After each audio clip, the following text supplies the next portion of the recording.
Renault and Nissan are rumored to discontinue the 1.5 litre diesel engine post the implementation of BS6 next year. So we decided to review the Renault Captur with this petrol motor. But how good is the petrol motor?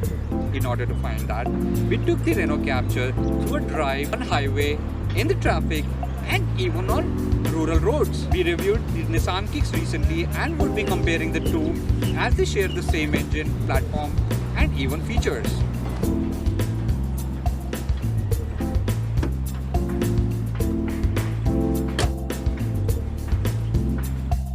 First glance, and you'd capture the captivating presence that Captur has.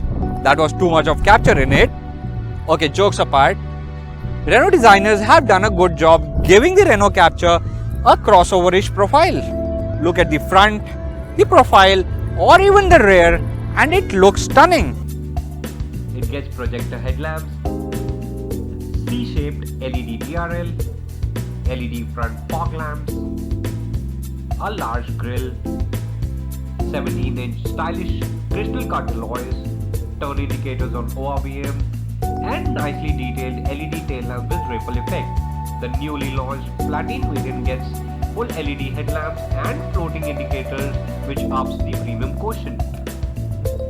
With the modern premium aspects on the outside, designers almost lost it when it comes to the interior design.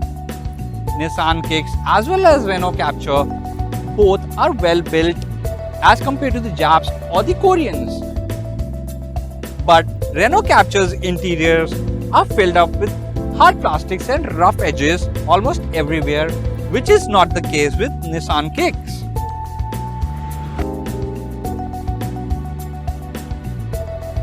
For our Nissan Kicks review, the link is somewhere up there, so click and have a look. Center console housing, the infotainment system is finished in red and looks not so premium with the central lock button on top. Infotainment system gets no Apple CarPlay or Android Auto, but the updated Platinum variant does, but the quality is just mediocre. Just underneath is the twin cup holder, which is not illuminated as opposed to Nissan Kicks. Seats are wide and comfortable, and the driver's seat gets height adjustment. Steering wheel is quite nice to hold and gets tilt adjustment. It gets steering mounted cruise controls, and the audio controls are integrated in a separate unit on the right hand side as seen on Nissan Kicks. To the right of the steering, you'll find stalks for window wipers, as the headlamp stalks are on left. Controls for headlamp lifting, cruise control and speed limiter are placed lower. On the door panel are the standard power windows, ORVM adjustment and retraction controls. A cold and a small but lit glove box, automatic climate control, LED cabin lights and seat belt indicators are standard features.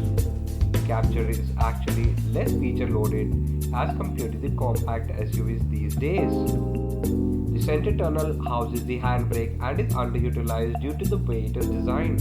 There is no storage space at all, even the armrest is fixed without storage. Ergonomics and storage space is totally messed up. If you use the two cup holders, you actually use up all the storage space, or shall I say the only storage space that is present. You can't even keep your smartphone properly. Then the placement of USB on top as you fiddle with the wire while you change the gear, and the charging port is also not accessible. Other features include rain sensing wipers, automatic headlamps, height adjustable seat belts, smart key, and push button start stop. Safety features include ABS, EBD, brake assist, driver and co-driver airbag, side airbag, as well as rear parking sensors. Let's have a look at the rear seats.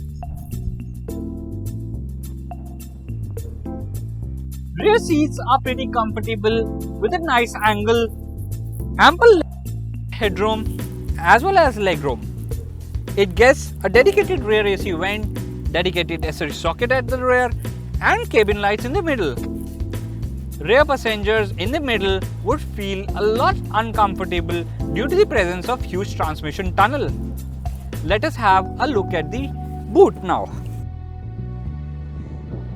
Coming to the boot, It is lit and gets 392-liter usable space as the spare wheel is located underneath the boot. That sums it all. Let's take it out for a spin.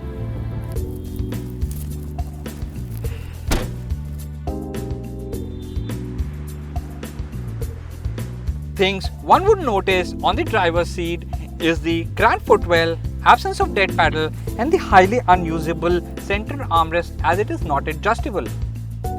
Seating is high and you get a clear view of the road. The bonnet is not so flat and is not visible while driving. Clutch is hard and is not very comfortable to drive in city traffic. Steering wheel is neither too light nor too heavy but has aggressive kickbacks on potholes.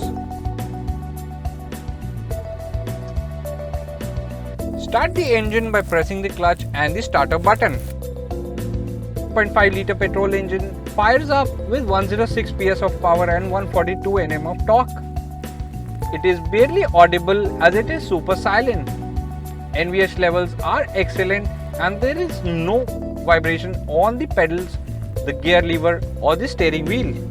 Engaging the 5-speed manual transmission is easy as it slots into gears comfortably, but not as precise as in a Hyundai or Maruti.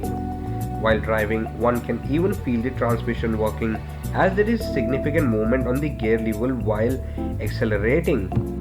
Release the clutch and Captur creeps ahead. Power delivery is linear with good low as well as mid-range performance.